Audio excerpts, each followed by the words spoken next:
नमस्कार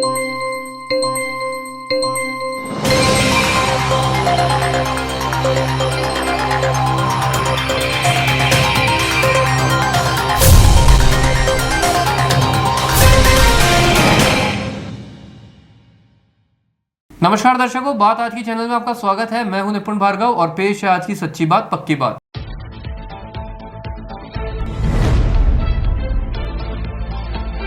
नाबालिग को मिला न्याय, दुष्कर्मी को मिली आजीवन कारावास की सजा, 1,60,000 के आर्थिक दंड से भी किया दंडित।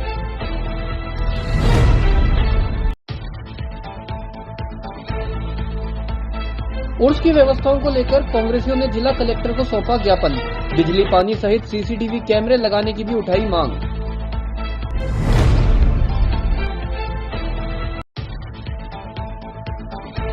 भारत केसरी रुस्तम हिंद जस्सा पट्टी पहुंचे अजमेर, युवाओं को दिए कुश्ती के गुण।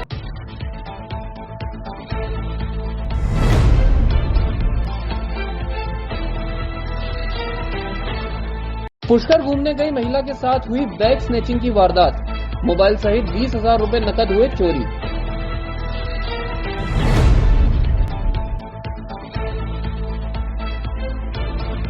अंतर महाविद्यालय कुश्ती प्रतियोगिता का हुआ शुभारंभ, 150 से अधिक पहलवानों ने लिया भाग।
सर्किट मामू नहीं बनने का, रेडीनेट फाइबर लगाने का। इंटरनेट बोले तो रेडीनेट फाइबर नेट। डिटेल्स के लिए 7412001234 पे कॉल लगाने का। सही है भाई।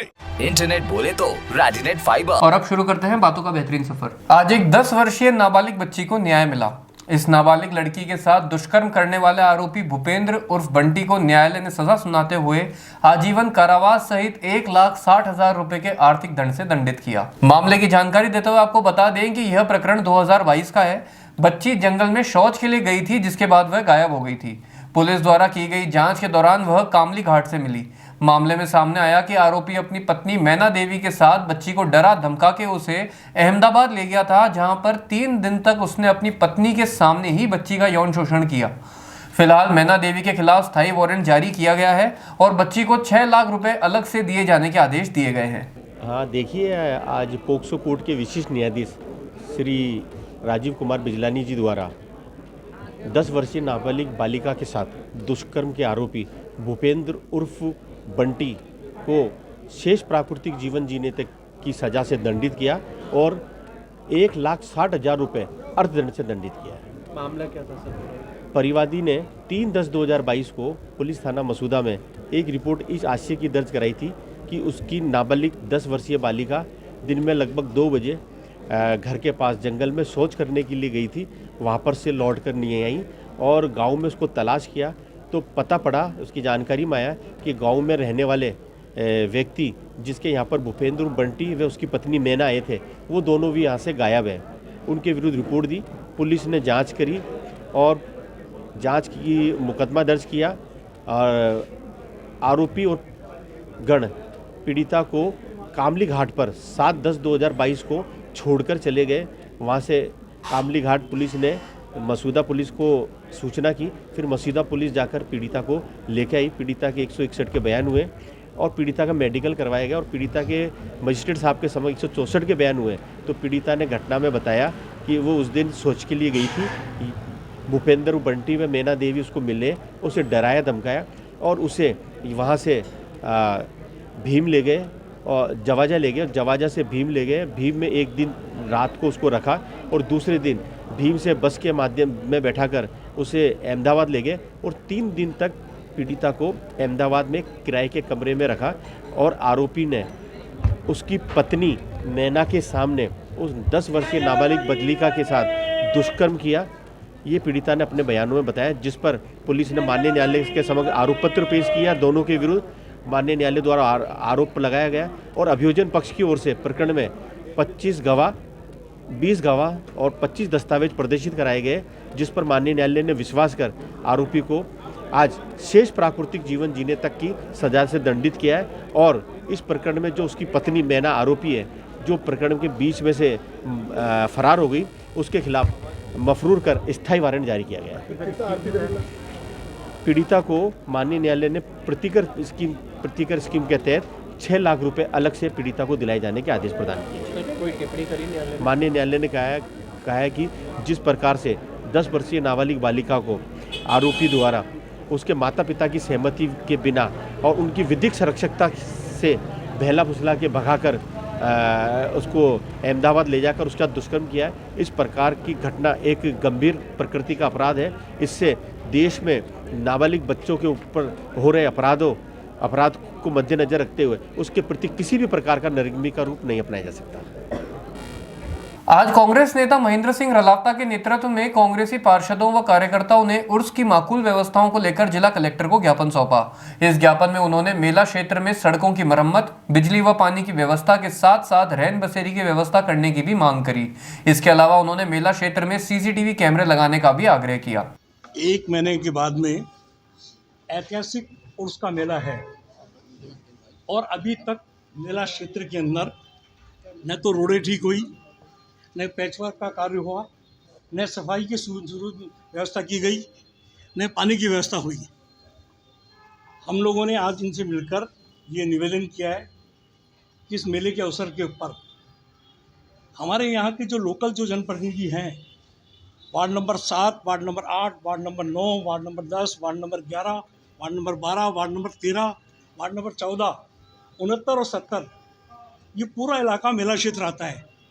तो मेला क्षेत्र में नियमित रूप से पानी की सप्लाई हो, सफाई की व्यवस्था हो 24 घंटे के रूप के अंदर, और सर्दियों का मौसम है इसलिए हम लोगों ने निवेदन किया कि रहन बसेरे की भी व्यवस्था की जाए, ताकि जो कोई ऐसा आदमी है कि जिनको पास में रहने की व्यवस्था नहीं हो, तो सर्दी के लिए वो भी पूरी व्यवस्था हो। यहाँ जो खाने की जो व्यवस्था है, जो अभी हमारे टाइम में इंदिरा रसोई थी, अब इनके समय में दूसरी रसोई है, कोई बात नहीं, कोई नाम की रसोई रखो, पर उस रसोई की पूरी व्यवस्था भी वहाँ की जानी चाहिए। नियमित रूप से पानी आना चाहिए, बिजली की पूरी व्यवस्था की जाए। मैंने कहा टाटा पावर, नगर निगम, इन तमाम लोगों के साथ आप पूरा बैठ के समन्वय करके, क्योंकि यहाँ हमारे यहाँ जो गरीब नवाज का जो उर्स है, वो उर्स हमारे अजमेर की रीढ़ की हड्डी है इकोनॉमिक्स की। हिंदुस्तान भर के लोग यहाँ आएंगे, उनके रुकने की व्यवस्था होनी चाहिए। और मैंने ये भी निवेदन किया है कि मेला क्षेत्र के अंदर CC कैमरों को लगाया जाए, जिससे लोगों की सुरक्षा की भी व्यवस्था हो, पूरी पुलिस की नौकरी भी लगे, लोगों को लॉ एंड ऑर्डर भी मेंटेन रहे और लोग बाग अमन चैन के साथ करें। तो इसलिए आज मैंने जो वार्ड नंबर आपको लिए, चाहे खादी मोहल्ला हो, चाहे इंदरकोट हो, चाहे लोंगिया मोहल्ला हो, चाहे आपके लाखन कुटड़ी हो, नया बाजार हो, होलीदड़ा हो, चाहे तारागढ़ के लोग भी, हर जगह से 2-2 आदमी मैंने बुलाए थे। वो 2-2 आदमी आज हम यहाँ आए और आके अपनी बात रखी है। और हम लोग चाहते हैं कि जब भी जो व्यवस्था ये करें तो उन 2 आदमियों को भी अपने साथ में जोड़कर, और मैंने इनसे भी निवेदन किया है कि अगर आप में इन समस्याओं के निदान में कोई भी चीज़ की कमी हो तो मेरा जो अजमेर उत्तर का कार्यालय है वहाँ 24 घंटे पहली बार वहाँ पर रहने के बोले कि उस जगह पे कार्यकर्ता पूरा बैठ के मॉनिटरिंग करेंगे, पानी की वगैरह सबकी पूरी व्यवस्था करेंगे और आपको जो भी शिकायत देनी हो आप शिकायत दें। हमारे यहाँ से जो ये बात होगी हमारे लोगों पूरा बैठ के होंगे। हम प्रशासन का सहयोग करना चाहते हैं, उनके साथ रहकर शानदार तरीके के साथ जो अजमेर का नाम है उस नाम के अनुरूप हमारे यहाँ पे इस व्यवस्था को करके एक भाईचारे का जो पैगाम पूरे देश में जाता है उसको आगे बढ़ाने के लिए स्थानीय प्रशासन सरकार की भी हम पूरी मदद करेंगे। पर हम चाहते हैं कि इन तमाम समस्याओं का निदान होना चाहिए। आज किससे मिले थे? अजमेर के जिलाधीश महोदय से मिलके उनको मांग पत्र दिया है और मैंने इनसे पूर्व में भी निवेदन किया है कि दरगाह संपर्क सड़क जो आपके द्वारा एडी के द्वारा 2 करोड़ 35 लाख का जो स्वीकृत हो गई थी उसको धर्म के आधार पे मत रखो। वो दरगाह संपर्क सड़क यात्रियों के काम नहीं आ रही है, जनेश्वर जाने वाले जो पुजारी हैं जो शिव जी के उपासक हैं उनके भी काम आती है। वो रोड पूरी बननी चाहिए। जब आपने टेंडर निकाल दिया और खाली केवल मात्र चैम्बर के अंदर आज भी हम लोग मिलने आए हैं, जो जन सुनवाई का इनका समय था 12 से 1 उसी के दरमियान में आए। तो हमारा ये निवेदन था कि आपने जो जन सुनवाई का समय हो उस टाइम में आपको मीटिंग नहीं रखनी चाहिए और मीटिंग रखनी चाहिए तो उसको पहले से प्रसारित की जानी चाहिए कि आज जन सुनवाई नहीं होगी। हमारा यही निवेदन था कि इसलिए जिलाधीश महोदय से मिलकर हमने मांग की है और जितने तमाम साथी हैं ये वॉलंटियर रूप में काम करके ये मान के चलिए काम करके इलाके के अंदर व्यवस्था को सुधारने में सहयोग प्रदान करेंगे। भारत केसरी रुस्तम हिंद व पंजाब केसरी से सम्मानित मशहूर पहलवान जस्सा पट्टी आज अजमेर पहुंचे। अजमेर पहुंचकर सर्वप्रथम उन्होंने बजरंगगढ़ चौराहे पर स्थित अंबे माता मंदिर के दर्शन किए। इसके बाद उन्होंने गुरुद्वारे में मत्था टेका और दरगाह में जाकर जियारत की। इसके पश्चात वह न्यायालय परिसर पहुंचे जहां पर अधिवक्ताओं ने उनका भव्य स्वागत किया। पट्टी ने प्रेस वार्ता के दौरान कुश्ती को लेकर चर्चा की और कुश्ती के हो रहे पतन के लिए राजनीति और सरकार को जिम्मेदार ठहराया। साथ ही उन्होंने युवाओं को कुश्ती के गुण भी दिए और उनसे लगातार मेहनत करने की बात कही। पहले तो सारे अजमेर वासियों का और स्पेशली लंदन अंकल का, बंटी भैया का, इन सभी का बहुत थैंक यू। और अभी हम पहले मंदिर गए, गुरुद्वारा गए, फिर अजमेर शरीफ में ज़ियारत करके आए हैं तो आशीर्वाद भी लिया भगवान का। तो बहुत अच्छा लगा, पहली बार आए हैं अजमेर। तो हॉस्पिटैलिटी यहाँ की और यहाँ के लोगों का स्वभाव बहुत बढ़िया लग रहा है। कुश्ती को लेके क्या कहना चाहिए? कुश्ती लोग को लेके देखिए जी, अभी जैसे भारत में ये फेडरेशन का और चीज़ों का चल रहा है सभी, ये काफ़ी टाइम से आप देख रहे हैं पिछले 1-1.5 साल से, तो कुश्ती का भी पतन हो रहा है अपने इंडिया में। और मैंने अपने तरन तारण में जहाँ पे मैं रहता हूँ वहाँ पे मैंने एक अखाड़ा शुरू किया है जहाँ पे किसी भी स्टेट का, किसी धर्म मजहब का कोई भी बच्चा है वहाँ पे फ्री ट्रेनिंग है, फ्री रहने की व्यवस्था है हमारे उधर। और इस समय कम से कम 50-60 बच्चे हैं हमारे पास, पंजाब, हरियाणा, MP, UP, राजस्थान, महाराष्ट्र के। तो मेरा तो यही है कि मैं तो जितनी देर वो कुश्ती की सेवा में हूँ, तत्पर हूँ हमेशा और आगे भी रहूँगा। बड़ा कारण देखिए जी, एक तो सियासत, पॉलिटिक्स सबसे बड़ा कारण है। जो खिलाड़ियों और कोचों का, मैं ये नहीं बोल रहा कि कौन सही है कौन गलत है, लेकिन एक मिसकम्युनिकेशन और कम्युनिकेशन गैप जरूर आया, उसको दूर करने की जरूरत है, बैठ के बात करने की जरूरत है। अभी आप देखिए पिछले 2-3 साल से तो प्रॉपर कोई नेशनल कंपटीशन ही अरेंज नहीं कर पा रहे, तो बच्चों को यही नहीं पता कि हम तैयारी किस चीज़ की करें। तो ये बात मेरे ख्याल से सुलझ जाए तो ज़्यादा अच्छा है, नहीं तो आने वाला भविष्य और भी अंधेरे में है भारतीय कुश्ती का। देखिए चेंजेस तो है जी, सारी दुनिया में आज मैट की कुश्ती का ज़्यादा प्रचलन है, लेकिन मैं आपको एक बात बता दूं, नॉर्थ इंडिया में specially Punjab, Haryana, Jammu, northern UP के पार्ट्स में, MP में, यहाँ आज भी मिट्टी की कुश्ती को ज़्यादा प्यार करते हैं। और मिट्टी की कुश्ती के जो बड़े नाम हैं वो मैट की कुश्ती से ज़्यादा लोगों के बीच में जाते हैं, उनका एक एज अ पब्लिक फिगर उनका उभार जाना है। फर्क इसमें रूल का फर्क है जी। मिट्टी की कुश्ती आधा घंटा भी चल सकती है, 25 मिनट भी चल सकती है। मैट पे एक प्रॉपर रूल सेट है, 6 मिनट है, 3-3 मिनट के राउंड है और हर एक पॉइंट है, हर एक दाव का अलग पॉइंट है, ये डिफरेंस है। देखिए साहब, मैं तो अपना बता सकता हूँ जी, हमने अभी अखाड़ा शुरू किया है अपना, 1.5-2 करोड़ रुपए लगाए उसमें। हमें आज तक किसी सरकार ने, किसी MLA MP ने कोई मदद नहीं दी। और मैं ये नहीं कह रहा कि मैं डिमांड कर रहा हूँ, मैं खाली आपको बता रहा हूँ, आपके सवाल का जवाब दे रहा हूँ। और मेरे को लगता है हमारे जैसे और भी बहुत सेंटर चलते होंगे इंडिया में जो खुद की अपने जेब से इस चीज़ को ऊपर लेके जाने की कोशिश कर रहे हैं, और जहाँ की सरकार के लिए बहुत छोटा काम है। लेकिन सरकारी, ना तो हमें ऐसा कोई कोच मिला है, ना कोई ग्रांट इशू हुई है गवर्नमेंट की तरफ से। मैट भी है, मिट्टी भी है, रहने का व्यवस्था भी है, वो सब हम अपनी जेब से करते हैं।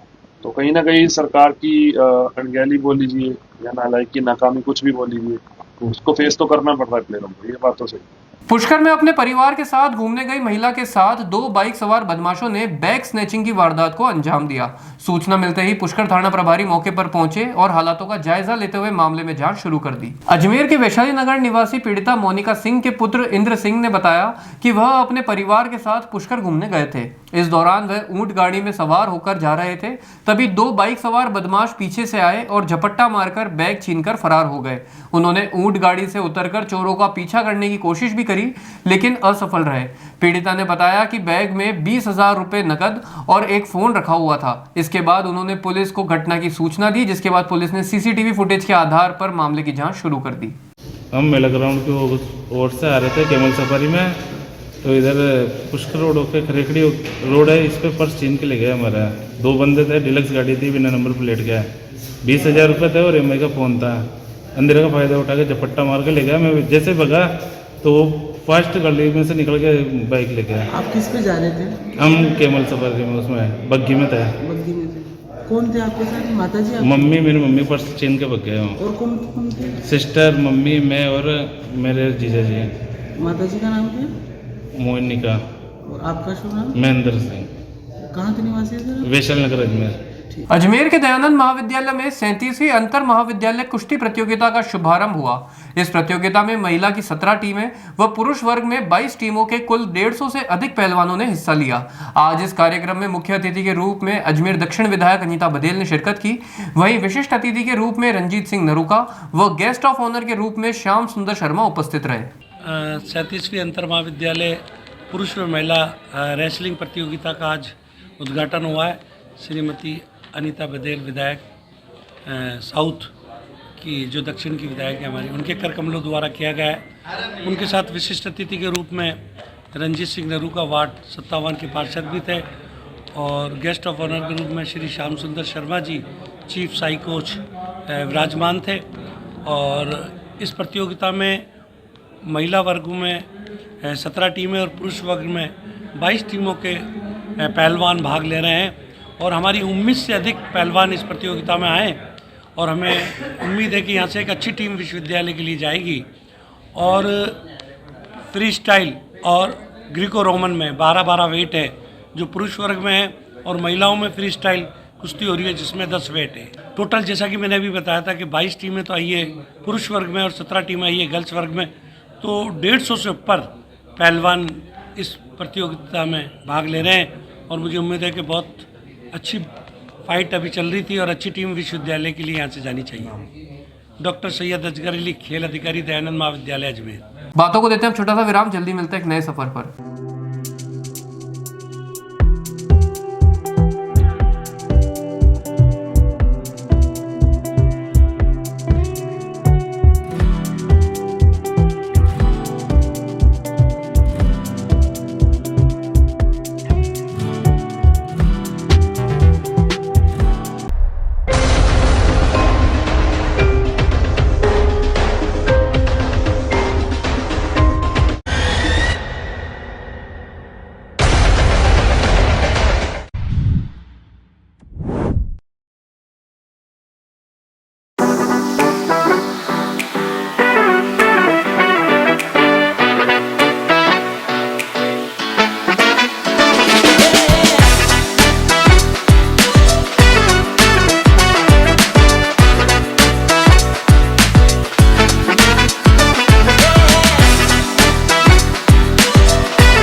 सर्किट, मामू नहीं बनने का, रेडीनेट फाइबर लगाने का, इंटरनेट बोले तो रेडीनेट फाइबर नेट। डिटेल्स के लिए 7412001234 पे कॉल लगाने का। सो ये भाई इंटरनेट बोले तो रेडिनेट फाइबर। एक बार फिर आपका स्वागत है। ये चलता है एक नए सफर पर। बॉलीवुड अभिनेता जिब्रान खान आज दरगाह पहुंचे, जहां उन्होंने ख्वाजा गरीब नवाज की बारगाह में अकीदत की चादर और फूल पेश किए। दरगाह पहुंचे जिब्रान खान ने अपनी जिंदगी में कामयाबी की दुआ मांगी।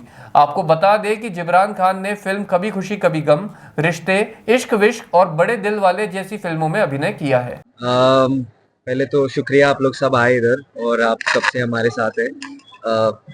एक मान्यता है जो मेरे घर में चलती ही जा रही है। मेरी दादी माँ बहुत मानते थे, उनका इंतकाल हो गया 2 साल पहले और इन्हीं के मामू जान हमको जियारत कराते थे। मेरे अब्बू जो है फिरोज खान साहब, अर्जुन जो से नाम से जाने जाते हैं, वो भी यहाँ आते हैं। इनफैक्ट मैं इनकी मन्नत की ही देन हूँ, तो मेरा आना यहाँ पर तो जाहिर है। और एक बस है, दिल में है, एक प्यार है इनके लिए। आज मेरा बर्थडे भी है, तो मैं सबको छोड़ छाड़ के, काम छोड़ के आज आया हूँ, क्योंकि एक नियत थी कि इनसे आके मिलना है वापस। तो बस सबके लिए दुआ किया हूँ कि पहले तो सबके दिलों में हमदर्दी जगे मुसलमानों के लिए और हमारे देश में और अच्छी चीज़ें हो, क्योंकि कुछ फ़ायदा नहीं है ये सब चीज़ों में क्योंकि अगर आप देखेंगे यहाँ पर सभी मज़हब के लोग हैं, हिंदू, मुस्लिम, सिख, ईसाई, और सभी बहुत प्यार से मानते हैं। तो बस यही है, बस दुआएं तो है ही, माने तो कबूल है, तो बस इंशाल्लाह हो जाए। आप लोग भी दुआ कीजिए, हम भी अब्बू का नाम आके लेके जाए, पिताजी का नाम आगे लेके जाए। और बस मैं बचपन में एक्टर रह चुका हूँ, कभी खुशी कभी गम फिल्म कर चुका हूँ, और अभी हाल ही में एक फिल्म आई थी इश्क विश्क रीबाउंड, जिसमें ऋतिक की बहन थी, तो उनके साथ अभी जून में फिल्म आई है और अभी जनवरी में एक और फिल्म चालू होने वाली है। तो बस यही चल रहा है, और बताइए।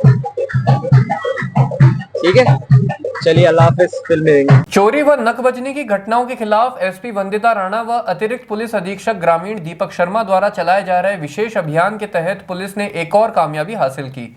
पुष्कर में कुछ माह पूर्व हुई मोटरसाइकिल चोरी के मामले में पुलिस ने 20 वर्षीय हरी बावरिया व 19 वर्षीय अनेश बावरिया को गिरफ्तार किया और चोरी की हुई मोटरसाइकिल को भी बरामद किया।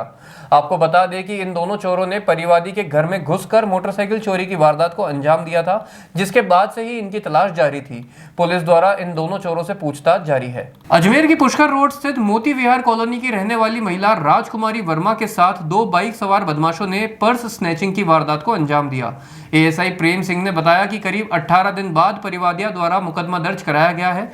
परिवादिया अपनी पुत्री के साथ सब्जी लेने जा रही थी। इस दौरान 2 बदमाश आए और उनका पर्स छीनकर फरार हो गए, जिसमें 3500 रुपए नकद और एक मोबाइल रखा हुआ था। महिला की शिकायत पर गंज थाना पुलिस ने मुकदमा दर्ज कर जांच शुरू कर दी। राजकुमारी वर्मा वाइफ रवि वर्मा है, जो मोती विहार कॉलोनी की रहने वाली है, पुष्कर रोड की। ये दिनांक 15/11/2024 को जो है घर से सब्जी लेने के लिए उसकी पुत्री के साथ जा रही थी सीने वर्ल्ड की तरफ। तो पीछे से 2 लड़के आए, जो उन्होंने मोटरसाइकिल से इनके जो पट्टा मारा और इनके बैग था, पर्स था, जिसके अंदर जो है मोबाइल और 3500 रुपये नकद थे, इनको छीन के ले गए। है जी, कागज क्या कागज कागज कैसे? कोई दस्तावेज भी थे? नहीं, दस्तावेज तो नहीं, कुछ नहीं, मोबाइल और ये था 3500 रुपये की कह रहे हैं वो। कब की घटना है ये? ये 15/11 की, पिछले महीने की, लगभग शाम को 2 लड़के बता रही है। कल करवाया है मुकदमा, रात शाम को लगभग जो है उस दिन दिनांक 6:15 15/11 को 6:15 के बीच की बात बता रही है। आपका परिचय? एएसआई प्रेम सिंह, पुलिस थाना। Ajay Meru tourist taxi association ने आज पुलिस उपाधीक्षक यातायात विभाग को ज्ञापन सौंपा। यह ज्ञापन सिटी परमिट गाड़ियां जो तारागढ़, सरवाड़ और डंपिंग यार्ड तक जा रही हैं, उनके खिलाफ सौंपा गया है। एसोसिएशन के शहर अध्यक्ष मनोज सिंह ने कहा कि इसके कारण ऑल इंडिया परमिट व राजस्थान परमिट वाहनों का व्यवसाय प्रभावित हो रहा है। इसके अलावा टैक्सी स्टैंड न होने के कारण भी उनको काफी परेशानियों का सामना करना पड़ता है। उन्होंने बताया कि इससे पहले भी उन्होंने अपनी मांगों को लेकर प्रशासन को ज्ञापन सौंपे, लेकिन उनकी मांगों की कोई सुनवाई नहीं की गई। इसी को लेकर आज उन्होंने पुलिस उपाधीक्षक को ज्ञापन सौंपा है, जिसके बाद उपाधीक्षक ने उन्हें उचित कार्रवाई करने का आश्वासन दिया। Ajay Meru tourist taxi association की ओर से सभी अधिकारी महोदय, श्रीमान डिप्टी साहब से मिलने गए थे हम, और डिप्टी साहब को आश्वासन किया, कहा कि डिप्टी साहब ये कार्रवाई जो अजय मेरू टैक्स एसोसिएशन बार बार श्रीमान एसपी साहब को भी निवेदन कर चुकी है, कलेक्टर साहब को भी निवेदन कर चुकी है, और अब डिप्टी साहब के पास आया कि डिप्टी साहब ये जो कार्रवाई सरवार, तारागढ़ और पुष्कर जो टेम्पो जा रहे हैं, तो अभी तक इनके खिलाफ कार्रवाई क्यों नहीं हो रही थी। इसके लिए हम श्रीमान डिप्टी साहब से मिले और डिप्टी साहब ने आश्वासन दिया कि मैं इसकी जल्दी से जल्दी कार्रवाई कराता हूँ। और बाकी जो रही कि अभी तक सुनने में आ रही है कि अभियान चल रहा है, लेकिन अभी उसकी कोई हमारे पास कोई सूचना नहीं है। तो हम श्रीमान डिप्टी साहब से पास चल रहा है और मतलब ये टैक्सी हमारा Ajay Meru tourist taxi association से ओर से है, ये टेम्पो यूनियन से नहीं। हाँ, ज्ञापन दिया ना श्रीमान एसपी डिप्टी साहब को ज्ञापन दिया, और ज्ञापन के माध्यम से हर बार श्रीमान एसपी साहब को भी ज्ञापन दिया हमने, डिप्टी साहब को भी ज्ञापन दिए और कलेक्टर साहब को भी हमने ज्ञापन दिए। तो हम सब जगह ज्ञापन के माध्यम से हर बार अवगत कराते गए और अभी तक हम नाराज़ निकले, लेकिन एसपी डिप्टी साहब ने बोला कि अभी आपको नाराज़ होने की जरूरत नहीं है और हम आपकी जल्दी से जल्दी कार्रवाई करेंगे। बातों को देते हैं छोटा सा विराम, जल्दी मिलते हैं एक नए सफर पर।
सर्किट मामू नहीं बनने का, रेडीनेट फाइबर लगाने का, इंटरनेट बोले तो रेडीनेट फाइबर नेट। डिटेल्स के लिए 7412001234 पे कॉल लगाने का। सही है भाई।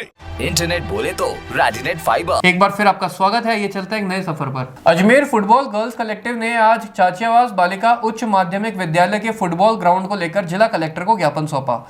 दरअसल इस फुटबॉल ग्राउंड की जगह बास्केटबॉल कोर्ट बनाने के लिए बजट स्वीकृत किया गया है, जिसके कारण फुटबॉल खिलाड़ियों में रोष देखा जा रहा है। आज इसी को लेकर महिला खिलाड़ियों ने जिला कलेक्टर को ज्ञापन सौंपा और फुटबॉल ग्राउंड को यथावत रखने की मांग की।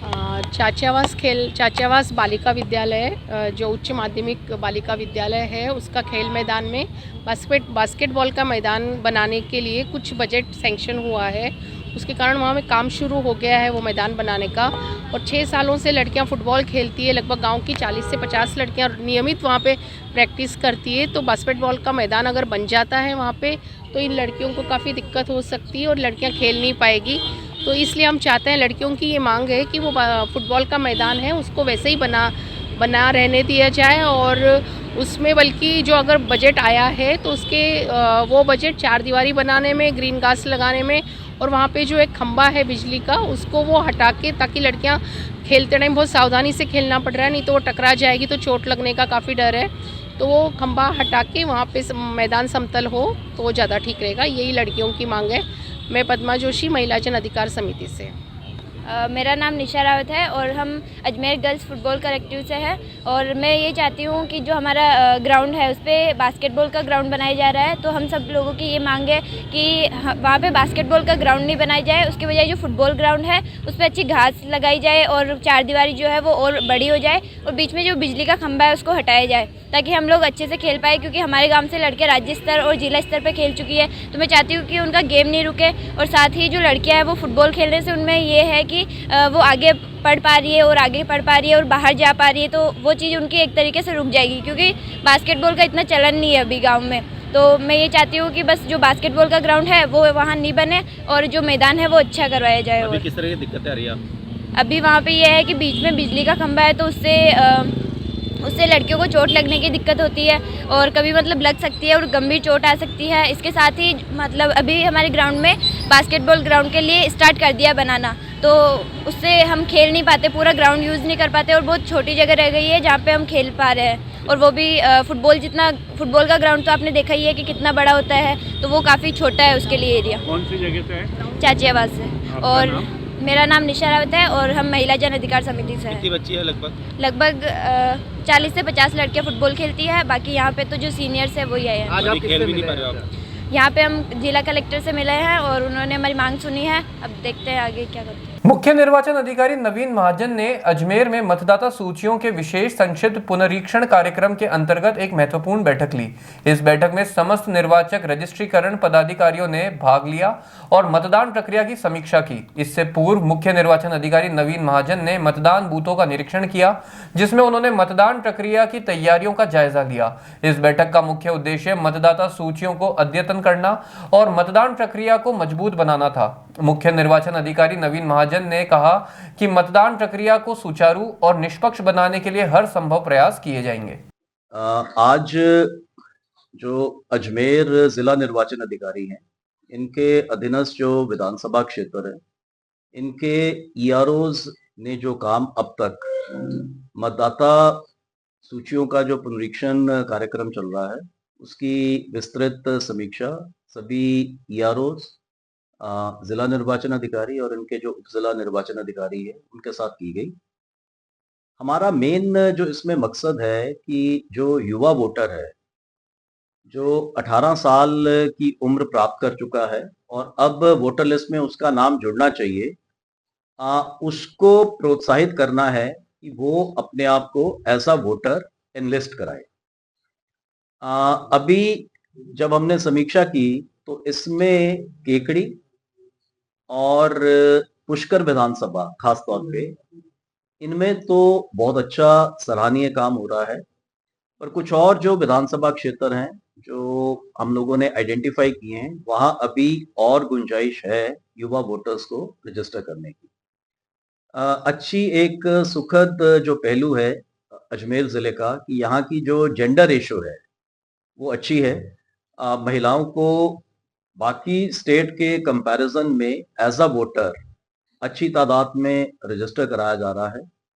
और जो हमारे 17 साल से भी जो ऊपर के उम्र के जो नौजवान हैं, उनके लिए भी हमने ये फैसिलिटी दी है कि वो जो वोटर हेल्पलाइन ऐप है, बेशक आज वो वोटर नहीं बन सकते, पर वो अपने आप को अप्लाई कर लें और जैसे ही उनकी 18 साल की आयु हो जाती है तो ईआरओ के सामने उनका एप्लीकेशन ऑनलाइन चला जाएगा और वो भी निस्तारित हो जाएगा।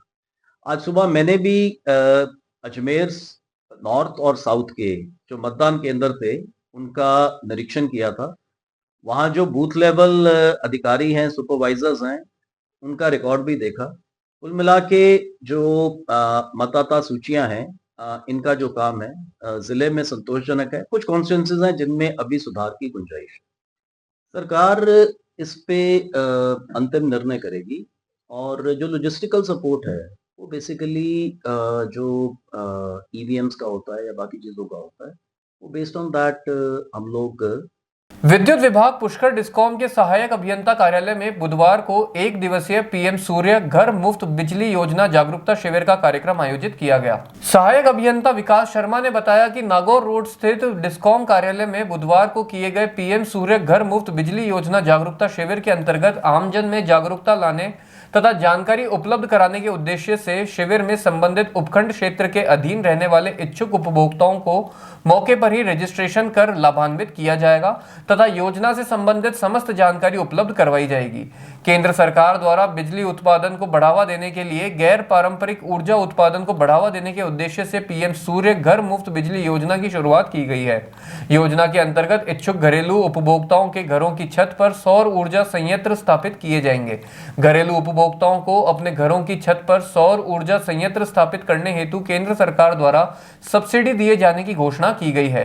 इस योजना के अंतर्गत 3 किलोवाट तक सोलर प्लांट पर अधिकतम 78,000 रुपए प्रति कनेक्शन तक की सब्सिडी दी जाएगी, जो कि डीबीटी के तहत सीधे ही उपभोक्ताओं के बैंक खातों में जमा की जाएगी। उपखंड स्तर पर हम समय समय पर आमजन को जागरूक करने के लिए सौर ऊर्जा के प्रति कैंप लगवाते हैं। हर महीने हमारे यहाँ एक कैंप लगता है। हमारा उद्देश्य है कि ज़्यादा से ज़्यादा आमजन है वो सौर ऊर्जा के प्रति अवेयर हों ज़्यादा से ज़्यादा, और अपने घर के जो छत है उस पर सोलर रूफटॉप इंस्टॉल करवाएं। इससे बिजली बनाने में वो खुद भी आत्मनिर्भर होंगे, और जो है हमारे जो कार्बन का उत्सर्जन होता है, आज बिजली बनती है कोयले से, उसमें इतना कार्बन का उत्सर्जन होता है, पोल्यूशन भी बढ़ता है। तो ये अपने सौर ऊर्जा के तहत हम जो बिजली बनाते हैं इससे कोई उत्सर्जन नहीं होता, एक प्राकृतिक रूप से बिजली तैयार होती है, और लोगों को अपने जो आमजन है उनको बिल में भी काफ़ी फ़ायदा मिलता है इसका। तो हमारा उद्देश्य है कि ज़्यादा से ज़्यादा लोग इसका फ़ायदा लें। हम चाहते हैं कि जितने ज़्यादा हमारे सौर ऊर्जा लगेंगे उतना हमारा जो प्रदेश है वो विद्युत के क्षेत्र में आत्मनिर्भर बनेगा। इसी उद्देश्य से हम ये कैंप लगाए हैं। आपका नाम और पद? विकास शर्मा, सहायक अभियंता पुष्कर। आज बस इतना ही, कल फिर होगी आपसे मुलाकात। तब तक के लिए आज्ञा दीजिए, नमस्कार।